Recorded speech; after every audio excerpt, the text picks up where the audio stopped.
Bonjour et bienvenue sur le site du podcast Histoire en série, créé et animé par Nicolas Charles et Johan Chanoir. Au programme, une analyse des séries d'hier, d'aujourd'hui et de demain par les spécialistes des questions mobilisées par nos shows préférés.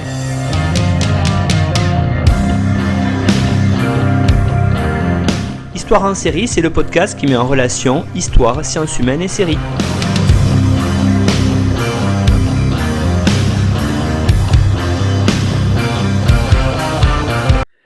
Bonjour à tous, bienvenue dans Histoire en série qui reprend en 2022 ses enregistrements avec aujourd'hui une émission sur les super-héros. Et pour ce faire, je reçois William Blanc. Bonjour William. Bonjour, merci à nouveau de m'accueillir. Je vous présente, vous avez fait partie des intervenants qui ont participé à la série d'émissions qu'on a faite sur Game of Thrones en décembre 2021, qui a très très bien marché. Il y a eu de très bons retours dessus. Je vais quand même vous représenter. Donc vous avez fait des études d'histoire médiévale à l'Université Paris 1, puis à l'EHESS. Vos recherches portent aujourd'hui principalement sur les représentations contemporaines du Moyen-Âge, c'est-à-dire le médiévalisme, que ce soit dans les usages politiques et sociaux ou bien dans la culture populaire. Alors là, dans la bande dessinée, le cinéma, les jeux, les séries télé et les arts graphiques.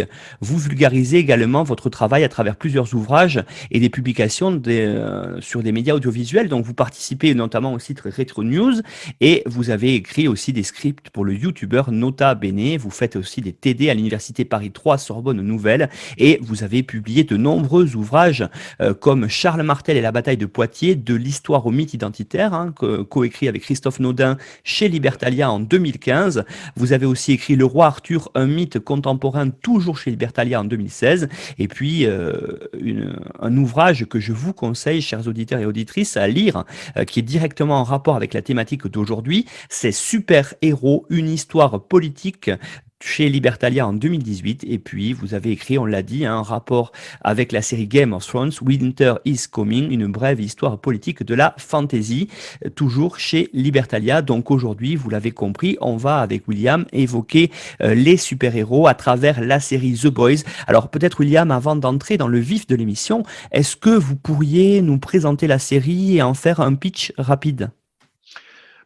Oui, bien sûr. Alors, c'est The Boys, donc c'est une série de super-héros qui est disponible sur Amazon, qui est produit par Amazon et tout, et on va voir ça a son importance, à mon avis, qui décrit, en fait, qui est inspiré d'un comics de super-héros qui s'appelle aussi The Boys, et qui est intéressante parce que c'est une espèce. Moi, je les décrirais comme une espèce d'anti-série de super-héros, quoi, en fait. Donc, parce que dans cette série, les super-héros, on suit principalement un groupe d'humains normaux, en fait, tout à fait normaux, en fait, enfin, tout à fait normaux, c'est des agents secrets, c'est des tueurs à gages et tout. Mais parmi eux, il y a un type vraiment normal qui est projeté là-dedans, malgré lui, et qui chasse les super-héros, en fait, parce que les super-héros s'avèrent être quasiment tous et toutes, pour simplifier, des gens extrêmement dangereux et puis extrêmement nocifs, en fait. Donc voilà, ça c'est à peu près le pitch. Voilà. Alors après, il y a évidemment pas mal de choses parce qu'on suit aussi évidemment ces super-héros. Parce que aussi il y en a certains qui se posent des questions, on s'aperçoit, certains ont été manipulés, d'autres pensaient sincèrement être dans faire un truc positif et s'aperçoivent en fait que c'est pas du tout le cas et tout. Voilà. Donc il y a tout un univers qui est créé derrière et qui est assez complexe. Et là pour l'instant il y a deux saisons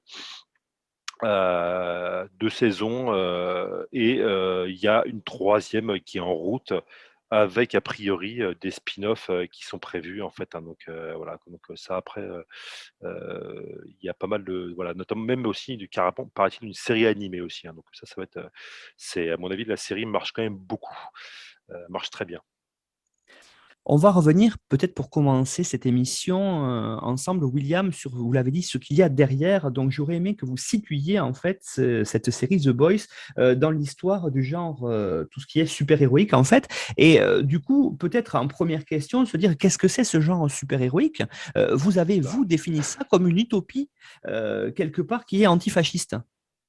Ouais, alors en fait, Enfin, déjà, bon, alors après, on va couper court tout de suite à des questions pas possibles, en fait, sur quand commence le genre super-héroïque et tout, parce qu'il y a pas mal de gens qui s'y ont attelés. Umberto Eco fait dater ça, en gros, des feuilletonistes français du 19e siècle, ce qui n'est pas entièrement faux, en fait, hein. Mais pour simplifier, la naissance du genre super-héroïque, comme on le connaît aujourd'hui, c'est 1938 en fait avec l'apparition de Superman dans Action Comics, numéro 1, en juin 38 si je me souviens bien. Voilà, donc là on est vraiment à la création du genre super-héroïque et quand Superman apparaît, il est vraiment pensé comme un super-héros progressiste. C'est-à-dire en fait, il est créé par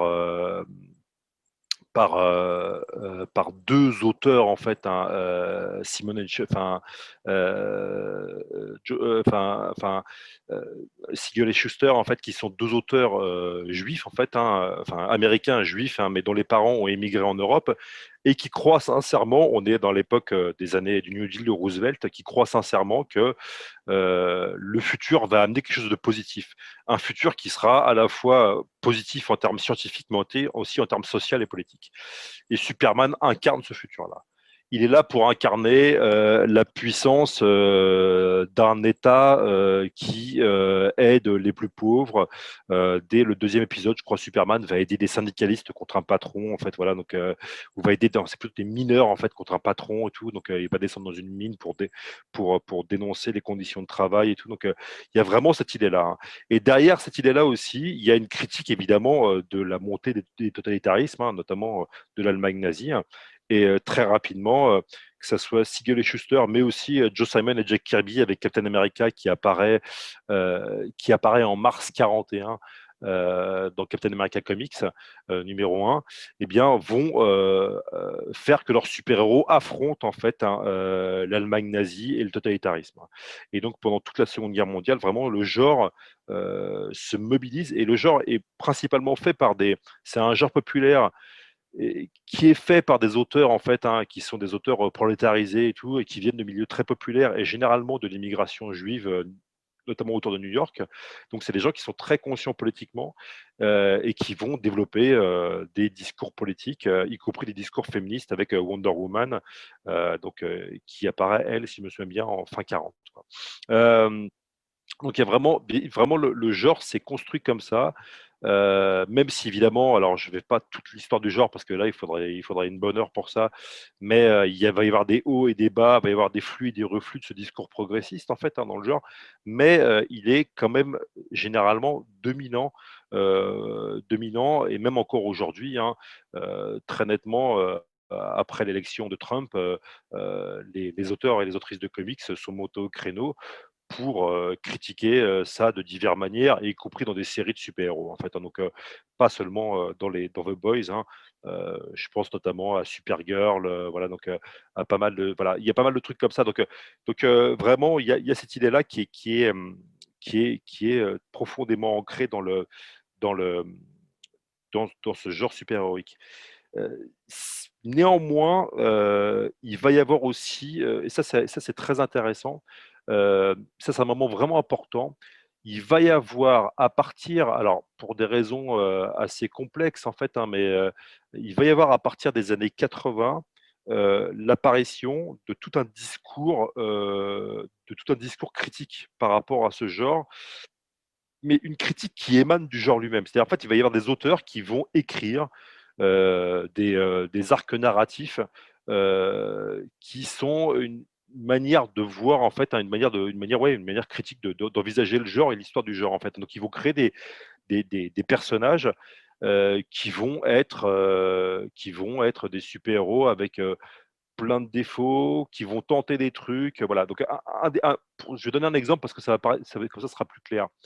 Euh, une des premières séries à faire ça, si ce n'est peut-être la première, ça après on pourra en débattre, hein, c'est l'Escadron Suprême, qui est publié chez Marvel, en Marvel qui est un des deux grands éditeurs de comics, hein, donc avec DC Comics, à partir de septembre 85. Et en fait, l'Escadron Suprême, c'est une parodie, hein, donc c'est Marvel et c'est une parodie de l'équipe de super-héros phare du concurrent, de l'éditeur concurrent DC Comics, hein. Cette équipe phare, c'est la Ligue de Justice, en fait, la Justice League, hein. Donc il y a Superman, Wonder Woman, Batman, The Flash, voilà, Green Lantern et tout. Et donc ils font une parodie de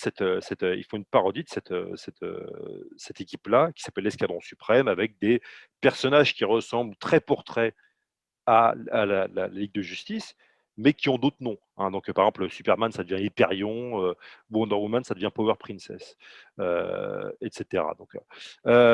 Et c'est intéressant parce que là, c'est un groupe de super-héros qui se dit, bon, on est hyper puissant, hein. Superman, il a la capacité de tout casser, en fait, hein. Il peut détruire la Terre s'il veut, en fait, hein.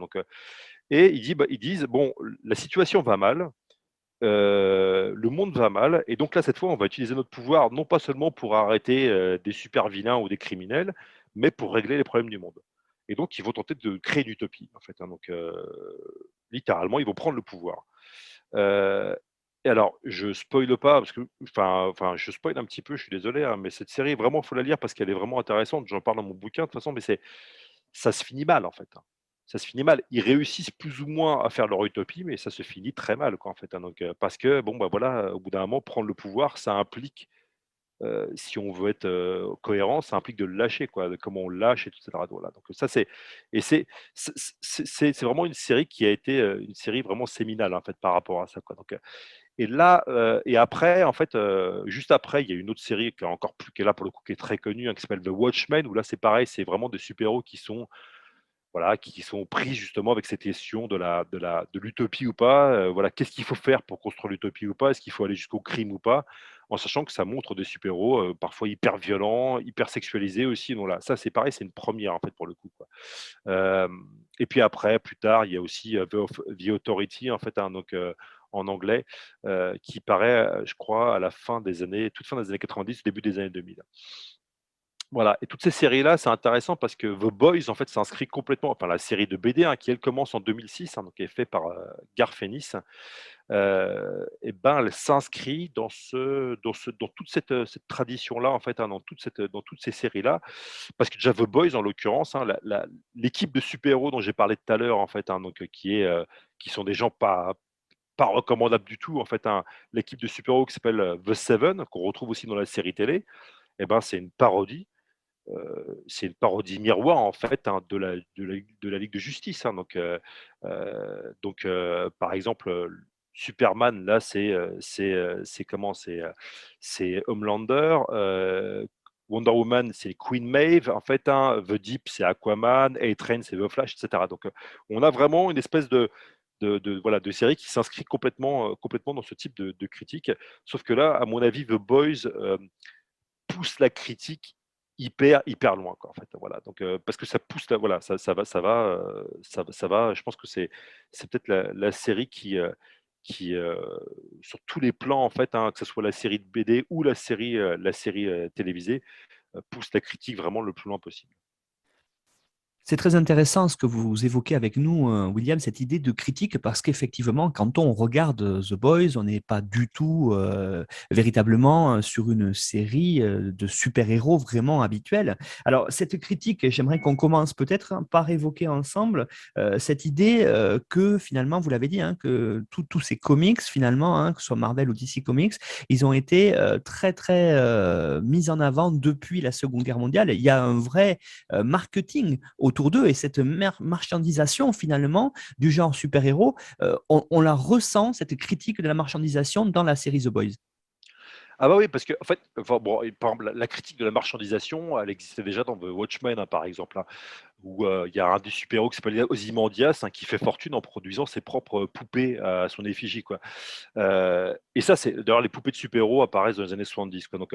Et ça, c'est parce que faut comprendre que à la fois le genre super-héroïque est à la fois un genre qui va afficher des valeurs très progressistes et qui va y croire, enfin même assez souvent, sincèrement, mais qui en même temps est une industrie.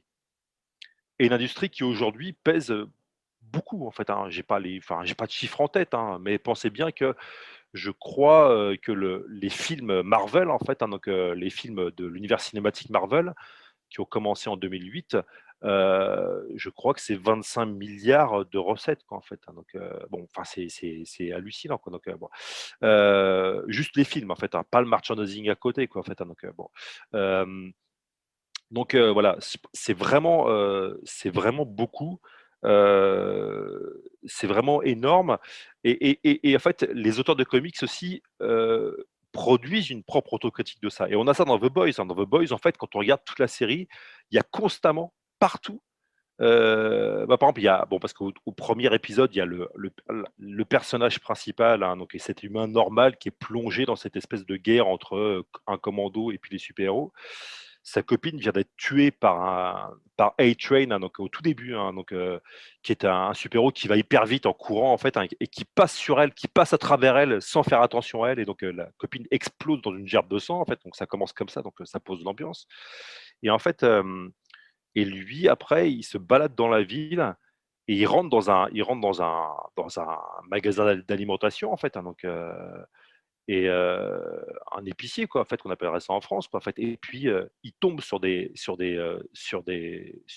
boissons où il y a l'effigie de A-Train, en fait, hein. Donc, je crois que c'est des bières ou des boissons énergisantes, en fait. Donc, les super-héros sont partout, en fait, hein. Ils sont littéralement, en fait, hein, donc, ils sont littéralement sur tous les. Ils sont dans des pubs, ils sont dans des films.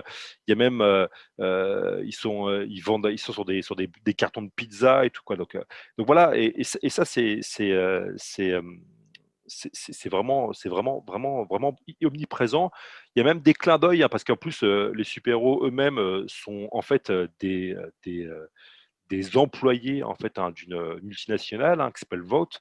Et en fait, le président de Vote, en fait, hein, s'appelle dans la série télé, en fait, hein, il est prénommé Stan, en fait, hein. Donc, et à mon avis, c'est clairement une référence à Stan Lee, qui était aussi un des dirigeants le dirigeant historique de Marvel Comics, en fait.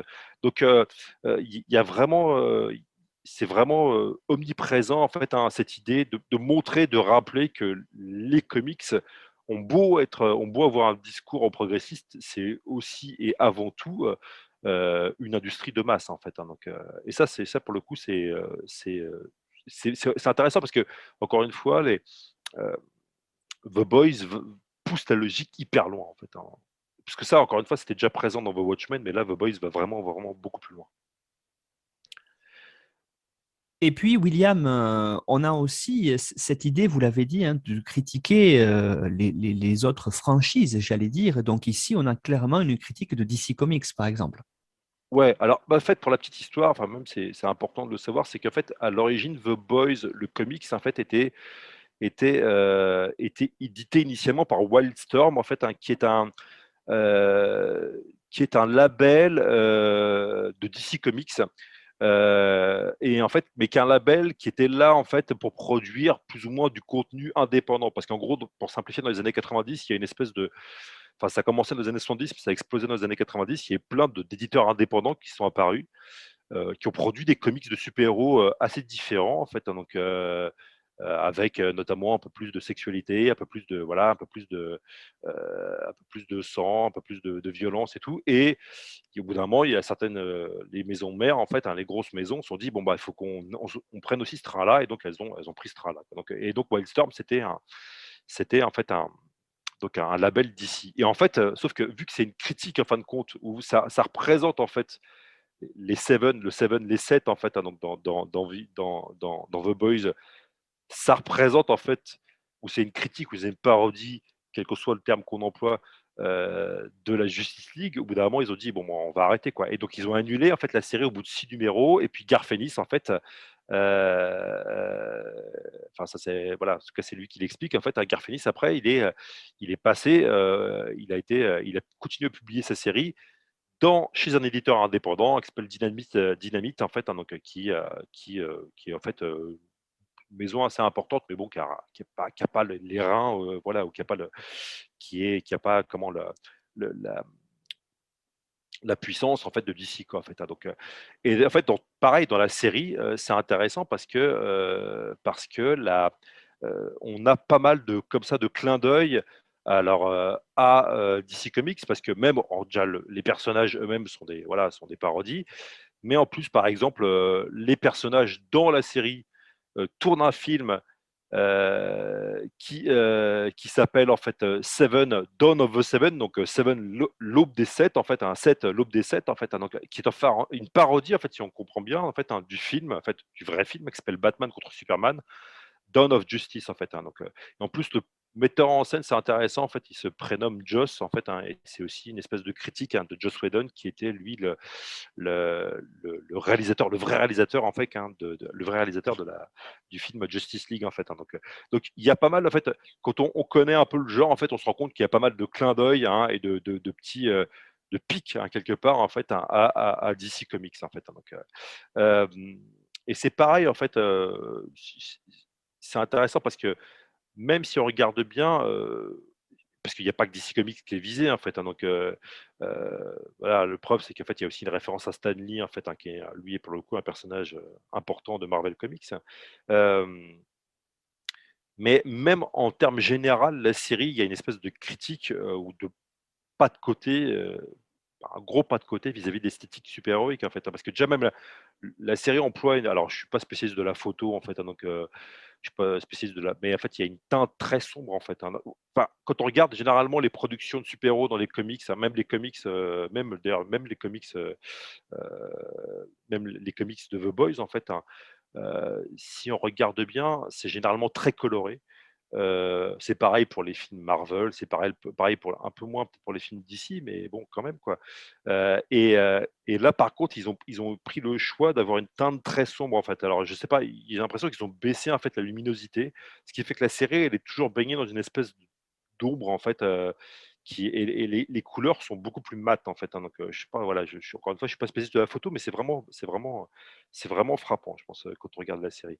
Hem Il y a aussi un autre truc, c'est qu'en fait, il y a une omniprésence et dès le début, hein, je vous ai dit, il y a par exemple quand A-Train traverse la copine en fait, hein, de Huey, hein, donc du héros principal, donc elle explose dans une gerbe de sang. Il y a une omniprésence du sang dans cette série, mais ça explose, ça gicle de partout, il y a des mains coupées, il y a des membres coupés, il y a même, des parties génitales coupées, enfin voilà, donc bon, enfin on les voit pas ça directement, mais on imagine et tout, donc il y a même un super héros, je spoil un petit peu, mais il y a un super héros qui utilise, sa verge en fait, hein, voilà, comme une espèce de queue préhensile, voilà, donc voilà, donc il y a aussi une omniprésence du sexe, en fait, hein, aussi, ce qu'il y a pas dans les autres franchises, quasiment pas dans les autres franchises de super-héros, hein, et certainement pas chez Marvel ou chez DC. Hem, voilà quoi, donc là, il y a vraiment une omniprésence du sexe, au point même où on voit des films pornographiques fait, sur les super-héros dans la série, en fait, hein, donc alors, voilà quoi, donc il y a même eu un semble-t-il un projet de spin-off, en fait, hein, donc avec un spécialement dédié aux super porno, en fait, voilà, donc c'est alors les parodies porno, elles existent déjà dans la réalité, en fait, hein, mais c'est la première fois qu'elles sont intégrées en tant que telles, en fait, dans un univers de super-héros, en fait, hein, qui est déjà existant, quoi, donc hem et même je pense qu'il y a une image alors, je vais spoiler encore une fois un tout petit peu, donc ceux qui veulent pas, bouchez-vous les oreilles, quoi. En fait, ceux qui veulent pas entendre, quoi. Mais en fait, c'est un tout petit détail, mais à la toute fin de la saison 2, on voit Homelander, en fait, hein, se se se masturber, donc en haut d'un gratte-ciel qui domine, New York, en fait, hein, donc et en fait, il est sur une espèce de ouais, je sais pas comment ouais, enfin, il est sur une espèce de gargouille, en fait, hein, sur un gratte-ciel et donc c'est une parodie, de pas mal de plans où on voit Batman, pareil, faire la même chose et dominer Gotham City, en fait, hein. Et sauf que là, vous avez Homelander qui est voilà, Superman qui est cul nu en fait, hein, voilà, qui a son uniforme, qui a son costume, mais qui a sa cape qui flotte au vent, sauf qu'en fait tout le bas, on voit ses fesses et tout, puis il est en train de se masturber. Voilà quoi. Devant la ville en pleine nuit et tout, donc voilà. Et donc on a vraiment cette espèce de voilà, même cette espèce de voilà de critique esthétique en fait, hein, voilà, même sur l'image, sur l'image même qui est donnée en fait des super-héros, il y a une immense critique et ça va vraiment, vraiment très, très loin, je trouve, dans The Boys en fait. Et cette critique, William, en fait, elle vient d'où finalement vous avez parlé du fait que ce soit diffusé sur Amazon Prime, par exemple. Est-ce que ça vient de là ou est-ce que ça vient aussi de Garcenis que vous avez évoqué à Ah, l'introduction? alors ouais, bah, on va se poser une question d'historien en fait, tout bêtement, c'est d'où vient la critique en fait, voilà, on va faire, voilà, donc c'est d'où vient le document qu'on étudie quoi en fait, hein, donc et ben tout bêtement, déjà c'est intéressant parce que Garfénis, c'est pas un auteur américain. et c'est frappant parce que, alors, autant par exemple, l'auteur de l'Escadron Suprême j'ai oublié le nom d'ailleurs, c'est un peu malheureux quoi, parce que c'était quelqu'un qui est décédé d'ailleurs, mais lui était américain en fait, hein, mais par exemple The Watchmen, hein, donc, et pour le coup un, un comics critique des super-héros, enfin un comics super-héros critique, lui a été fait par Alan Moore, qui est un Anglais en fait, hein. Donc ce qui fait qu'ils ont une espèce de, que ce soit Alan Moore ou Garth Ennis, ils ont une espèce de distance vis-à-vis de la mythologie en fait, ou super-héroïque en fait, hein. Donc, et ils ont peut-être moins de révérence par rapport à ça, ce qui fait qu'en fait ils peuvent se permettre des choses, ou en tout cas ils se permettent des choses qui se, voilà, que peut-être des auteurs américains se permettraient moins en fait, voilà. Donc, et en plus Garth Ennis, il vient de l'Irlande du Nord et il a connu aussi donc les événements nord-irlandais, voilà, notamment la lutte entre les indépendantistes de l'IRA catholique et puis les unionistes protestants pendant les années 80-90 et tout, donc enfin 70 aussi. Et donc ça l'a marqué en fait, et ça se voit en fait. Moi je pense que ça se ressent dans ces productions où il y a quand même la violence, c'est quand même souvent là quoi en fait, hein. Donc voilà, donc ça c'est d'ailleurs un des héros principaux de la série, un des membres, peut-être celui qui dirige le commando de The Boys en fait, hein, donc dans la série, qui est joué par Karl Urban, qui est absolument, moi je trouve, qui est incroyable dans la série, hein, en fait, hein. Il a, comment, alors, il est ouvertement, il n'est pas américain en fait, hein. Alors je crois qu'il est, l'acteur il est néo-zélandais et il doit avoir peut-être un accent néo-zélandais ou voilà, dans la série aussi. Donc c'est pour vraiment montrer que c'est un personnage qui est un peu, voilà, même lui-même, en fait, hein, ce personnage qui attaque les super-héros, il est un peu en marge, quoi, en fait, hein. Ça, c'est le premier élément, en fait, hein. Donc, voilà, on a une espèce de critique qui vient de l'extérieur, en fait, hein, ou en tout cas en partie de l'extérieur, parce que les Britanniques aussi produisent depuis des années, depuis pas mal de temps, des super-héros, enfin des comics de super-héros. Et il y a aussi, c'est intéressant de noter, je l'ai déjà dit, que c'est une série produite par Amazon en fait. Alors Amazon, c'est pas, voilà, c'est quand même une multinationale extrêmement puissante en fait, hein, donc c'est le moins qu'on puisse dire.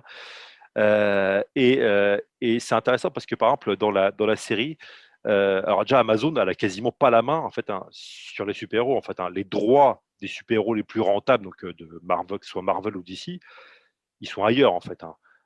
Ils appartiennent notamment à Disney en fait, hein, donc voilà, donc ce qui fait que bon, concrètement, voilà, Amazon, à travers The Boys, elle produit sa fiction super-héroïque, qui est une critique de la fiction super-héroïque de ses concurrents, quoi. Donc ce qui fait que c'est intéressant parce que bon, il y a ils ont produit, notamment, que ce soit sur YouTube ou sur Twitter, ils ont fait des faux comptes en fait, hein, donc des faux comptes par rapport à la série, notamment un faux compte Twitter de la multinationale qui, dans la série, contrôle les super-héros, hein, qui s'appelle Vote, en fait, hein, donc, et en fait, dans la série, la, cette multinationale a aussi son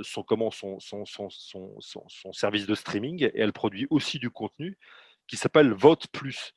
Et Vote Plus, en fait, évidemment, c'est une allusion, pour moi, qui est directe à Disney Plus, en fait, hein, vu que Disney a aussi sa propre chaîne en fait de streaming avec Disney Plus, où justement elle produit notamment des séries de super-héros, notamment des séries de super-héros Marvel, quoi. Donc il y a aussi, hein, c'est intéressant, il y a aussi quelque part dans cette série qui a l'air comme ça très critique, limite parfois, qui a des accents enfin, presque anticapitalistes en fait, hein. Donc c'est intéressant de voir qu'en fait c'est aussi une multinationale qui s'offre en fait le moyen de critiquer ses concurrents, quoi, en fait, hein. Donc voilà, quoi. Ça n'empêche pas, ça je pense qu'on va en parler après, ça n'empêche pas que la série en tant que telle développe aussi un discours critique plus général en fait, hein, qui est un discours, voilà, pour moi, à mon avis, un discours de critique des États-Unis. C'est intéressant ce que vous évoquez à l'instant, ce discours critique des États-Unis. Alors, on va le voir, il y a de nombreux aspects qu'on peut voir à travers cette série, hein. The Boys, vous l'avez dit, qui est une série tout à fait récente, notamment une critique de l'Amérique de Trump. Mais en première question, j'aurais aimé que vous reveniez, William, sur cette idée, cette critique en fait du progressisme, parce que là, on le perçoit véritablement dans The Boys. Bah, disons en fait, En fait, ça, cette critique-là, elle existe depuis les années, même dans le genre super-héroïque, elle existe depuis les années 70, en fait, hein. Donc, même un peu avant d'ailleurs. Mais vraiment, parce qu'en fait, à partir des années, en fait, en gros, à partir des années 60, aux États-Unis, il y a eu le mouvement des droits civiques et on s'est aperçu, enfin, les Américains ont pris conscience que leur pays qui avait lutté contre le nazisme et qui s'affichait comme le grand défenseur de la démocratie et des droits humains, était un pays qui était raciste aussi, structurellement raciste, parce que il y avait notamment dans les États du Sud, il y avait des lois de ségrégation, hein, qui étaient des lois en fait qui permettaient que, enfin, qui faisaient que notamment les Afro-Américains pouvaient pas voter, quoi, en fait, hein, donc ça, c'est quelque chose qui a été un choc pour un choc culturel, un choc politique. Et ce qui fait que l'image, et c'est même le genre super-héroïque s'est remis en cause en fin de compte, hein. C'est que enfin, on s'est rendu compte que par exemple dans les séries de super-héros des années 40, qui étaient très progressistes, hein, pour l'époque, bah, il n'y avait pas un seul super-héros noir en fait, hein. Donc en fait, ça génère en fait, hein, dès les années 70, il y a eu une espèce de critique en fait, hein, de ça dans le genre super-héroïque en fait, hein. Donc, et ça a été d'autant plus enfin, et ça, on le retrouve aussi dans la série parce que en fait, la série analyse l'histoire ou enfin, refait l'histoire du super-héros parce qu'en fait, dans chaque univers de super-héros, il y a une histoire de super-héros. Pourquoi les super-héros apparaissent?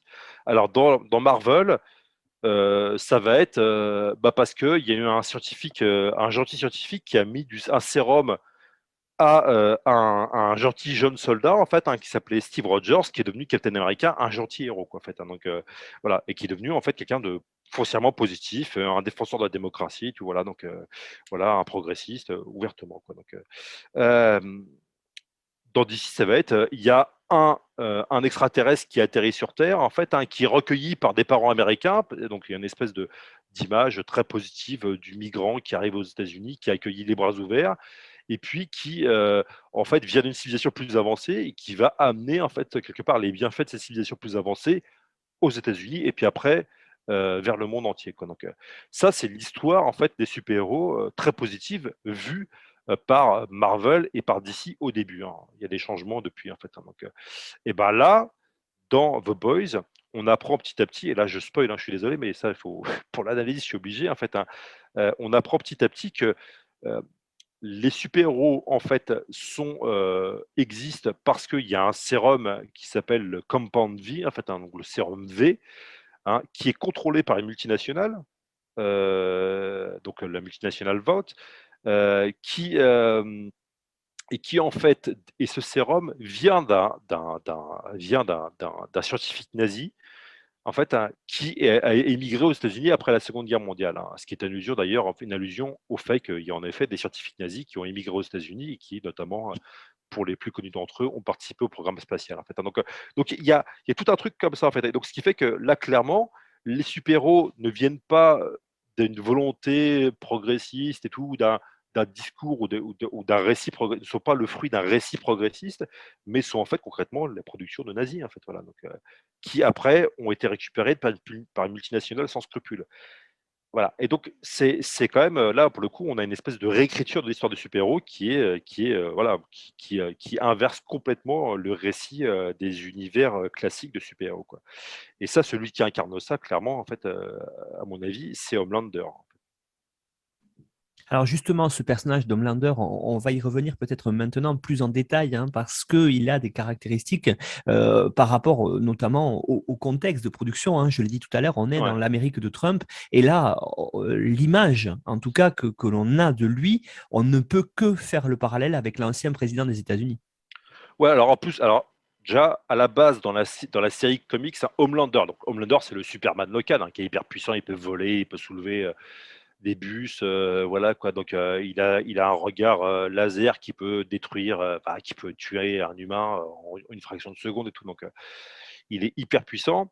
Et d'ailleurs, il a été élevé, c'est un type malheureux au fond de lui-même, hein, parce que c'est un sociopathe, mais il a été créé comme ça, parce qu'il a été élevé comme une espèce de produit de laboratoire par la multinationale qu'il emploie. et il a été élevé sans parents, quoi. Donc, ce qui explique en fait aussi qu'il était, voilà, il a été élevé sans amour, sans rien, quoi, en fait. Donc, ce qui explique qu'il soit un peu comme ça, quoi. Donc, euh, et c'est intéressant parce que c'est Homelander. En plus, c'est une allusion le nom est pas choisi par hasard par Garth Ennis parce que quand la série commence en 2006, c'est une critique aussi de l'Amérique de Bush, en fait, hein, donc de l'Amérique post-11 septembre, avec toute cette espèce de paranoïa vis-à-vis des attentats, qui part d'une peur réelle, hein, parce qu'il y a vraiment eu des attentats, évidemment, mais l'Amérique de Bush va aller très loin dans le discours sécuritaire et va créer notamment le Department of Homeland Security, en fait, hein, donc voilà, donc et voilà, donc il y a derrière Homelander, il y a cette espèce de critique de l'Amérique, pas que l'Amérique de Trump, il y a la critique de l'Amérique conservatrice, de l'Amérique chrétienne fondamentaliste, hein. D'ailleurs, Homelander arrête pas de dire qu'il va prier, qu'il va, voilà, quoi. Donc, il y a même un moment des publicités dans le sud des États-Unis. Il y a des personnages qui arrivent dans le sud et tout. Et puis, vous avez des publicités anti-avortement, hein, qui marquent l'enfant dont vous voulez avorter et peut-être un super-héros. En fait, voilà. Donc, il y a Homelander, c'est clairement, enfin, le type est clairement patriarcal, il est homophobe, il est sexiste, c'est un violeur. Voilà. Donc, il y a toute cette espèce de concentré, en fait, hein, donc cette espèce de concentré de critique de l'Amérique conservatrice, en fait, à travers Homelander, quoi.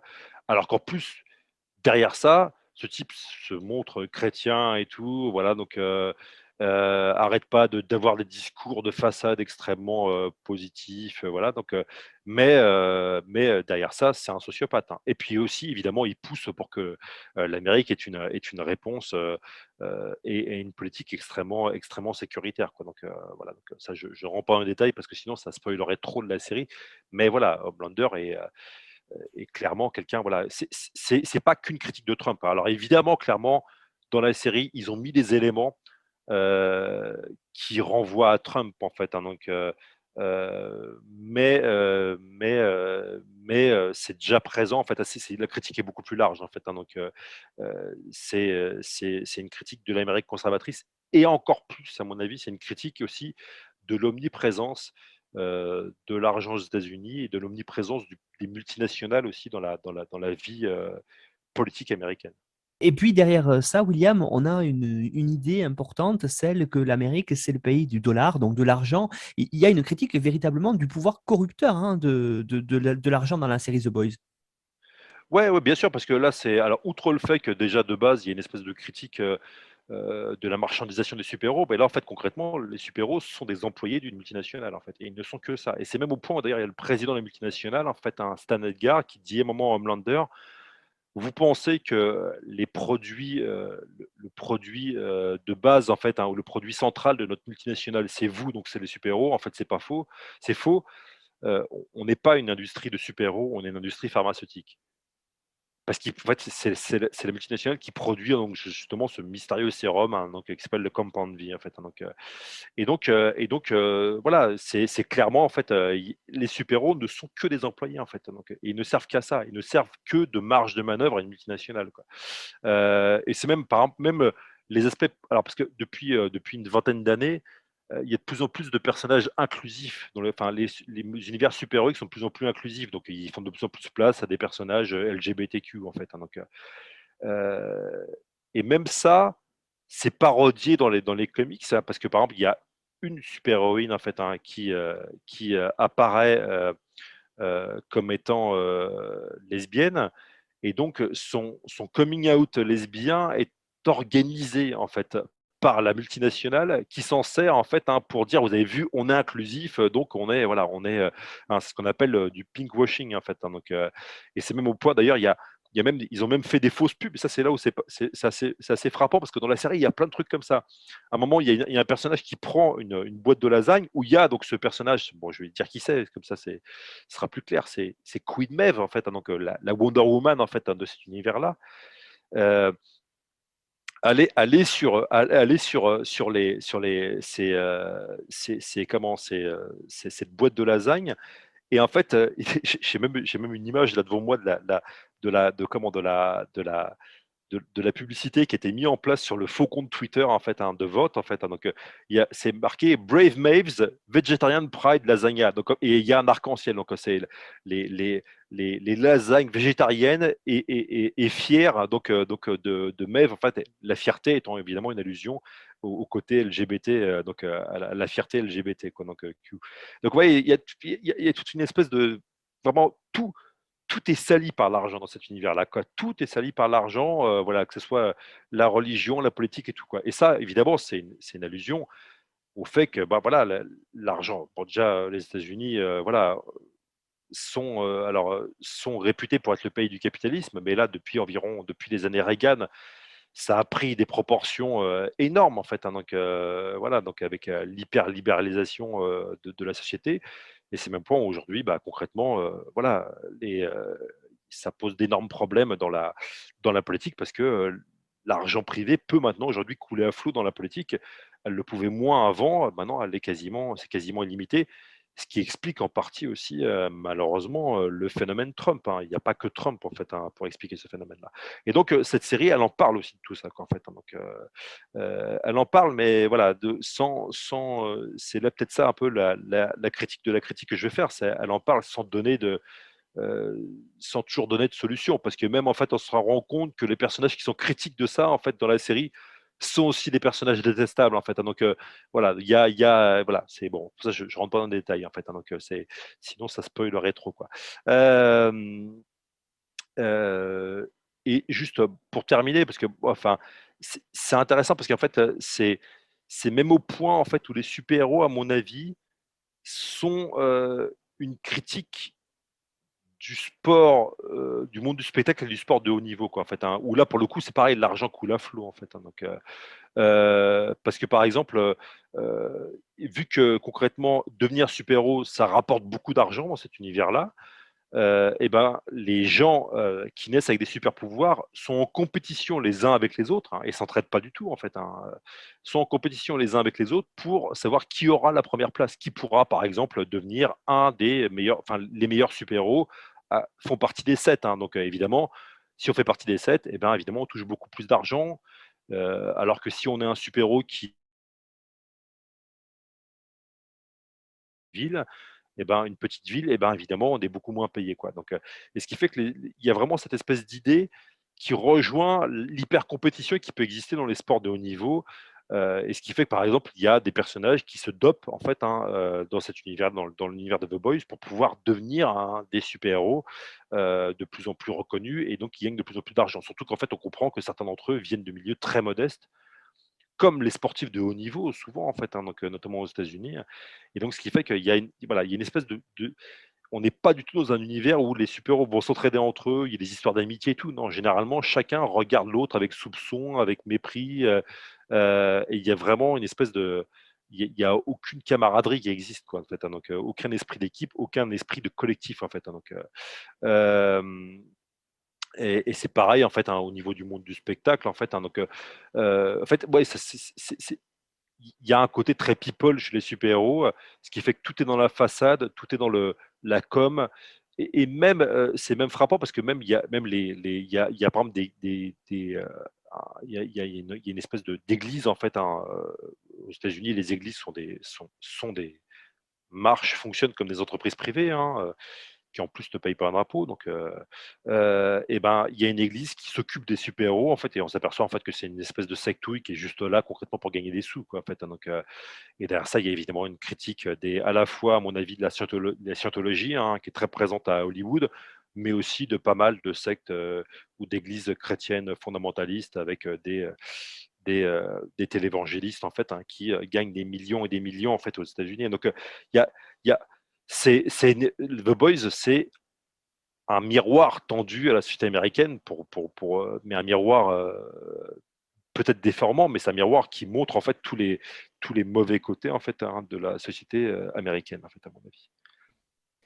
Merci William Blanc pour cette analyse de la série The Boys, disponible donc sur Amazon Prime. Alors je rappelle, vous avez travaillé sur cet aspect, vous avez écrit un livre dessus aux éditions Libertalia qui s'intitule Super-héros, une histoire politique, qui est paru donc en 2018. Je renvoie les auditeurs et auditrices vers ce livre-là où vous développez un certain nombre de thématiques très intéressantes et que vous avez bien voulu aujourd'hui au micro d'Histoire en série développer pour nous autour de The Boys.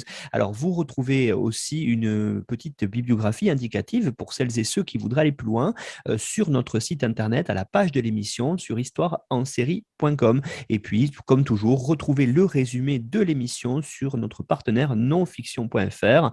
Vous avez aussi notre actualité sur les réseaux sociaux, Twitter et Facebook, où vous pouvez faire partie du groupe Facebook Histoire en série. Merci beaucoup, William, et puis à bientôt pour peut-être une nouvelle émission alors sur les super-héros, sur Pourquoi les pas, sauvageons. pourquoi pas. Voilà. Merci, William, à bientôt. Merci de l'invitation. Au revoir.